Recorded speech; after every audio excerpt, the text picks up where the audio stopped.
पूरा एकदम लास्ट कथा होता ना, बीच में जय बोलेंगे तो काट नहीं देना। ओम ब्रजराज कुमार वल्लभा कुल सीमंत बनी प्रसिद्ध में परिवार गण से तापद्वी में ओम वंदे नवघन श्यामम कृतकौसे वासम सानंदम सुंदरम शुद्धम श्री कृष्णम प्रकृते परम ओम ऋस्वानुजाय विद्महे कृष्ण प्रियाय धीमहि तन्नो राधा प्रचोदयात् देवकी वासुदेवाय की में तन्न कृष्ण पतिवासी राधा माधवाय नमस्ते राधा कृष्णा भ्यामोपम श्री विभूषितम करान वनिर्दावात पितांबराधरुण विंफलादुरुष्टापुरंदु सुंदर मुखाद विन्नेत्रात कृष्णापुरम किमपि तत्त्वहं न जाने। गुरु कृष्ण भगवान की जय, बोल वृंदावन बिहारी लाल की जय। आइए आज सुनिए पुरुषोत्तम मास महात्म के 11वें अध्याय। ध्यान देकर सुनिए। आज का शीर्षक है ऋषि पुत्र को शिव का वरदान। आज की कथा है, उस कल्याणी ने 5 मुख वाले सनातन शिव का चिंतन कर अति दारुण तप आरंभ किया।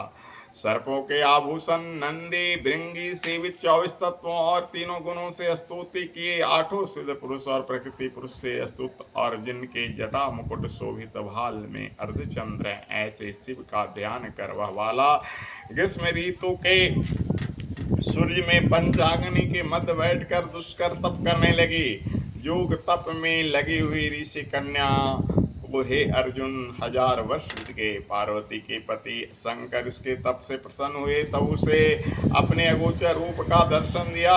इस रूप को देख वह झट खड़ी हो गई, मानो देव में प्राण आ गए हों। वह तप से दुबले वाला हिष्ट पुष्ट हुई, पृथ्वी की भांति धूप से दुखी, वर्षा से भारी वाला नम्र हो शंकर को नमस्कार करके मानसोपचार से पूज कर भक्ति युक्त मन से जगन्नाथ शिव की स्तुति करने लगी। हे पार्वती वल्लभ, हे प्रभो, हे भूतेश, हे गौरीश, हे शंभो, हे तम चंद्र सूर्य अग्नि दिव्य त्रिनेत्र वाले, हे मुंडे स्थित मालिन, आपको नमस्कार है। हे दक्ष जग को विध्वंस करने वाले, हे पापा अपहारी, आपको नमस्कार है। इस प्रकार मेधावी ऋषि की तपस्विनी पुत्री मन व वाणी से शिव की स्तुति कर शांत हो गई।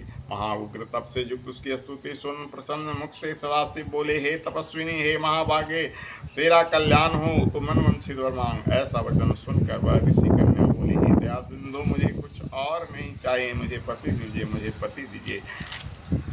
इस प्रकार वह 5 बार कहकर चुप हो गई। तब महादेव जी बोले, हे मुनि कन्ये, तूने जो मांगा वही मिलेगा। तूने 5 बार पति मांगा है, सो तेरे 5 पति होंगे। ध्यान से सुनिए, तूने 5 बार पति मांगा है, सो तुझे 5 पति होंगे, जो सूरवीर, धर्मवीर, जितेंद्रिय व पराक्रमी होंगे। यह अनीति के शब्द सुनकर वह कन्या बोली, हे सदाशिव, संसार में स्त्री का एक ही पति होता है, आपने यह क्या कह दिया? हे प्रभु, ऐसा वरदान देने से क्या आपको लज्जा नहीं होगी? भगवान शिव से बोल रही है भक्त। तब शिव जी बोले, इस जन्म में नहीं, अगले जन्म में हो, तब तू तपोबल से आयोनिजा होगी, पति का सुख प्राप्त कर परम पद को प्राप्त होगी। दुर्वासा मेरी ही प्रतिमूर्ति है, जिसका तूने अपमान किया है और फिर पुरुषोत्तम मास के महत्व को न मानकर उसका तिरस्कार किया है, इसी दुख से पाती है, क्योंकि जो पुरुषोत्तम मास की निंदा करता है उसकी कुशलता नहीं। हम सब देवता भी श्री कृष्ण के आदेश पर उसको पूज मानकर उसकी सेवा करते हैं। ऐसे लोग एवं देवताओं से पूजित पुरुषोत्तम मास के विषय में तूने अनादर के शब्दों का प्रयोग किया, सो तूने उसका फल पाया। इतना कहकर महादेव जी अंतर ध्यान हो गए और वह ऋषि कन्या किसी झुंड से बिछड़ी एक मृगी की भांति चकित खड़ी रही। वह चिंतातुर होकर सोचती रही, फिर बाद में रोने लगी। बोली, वृंदावन बिहारी लाल की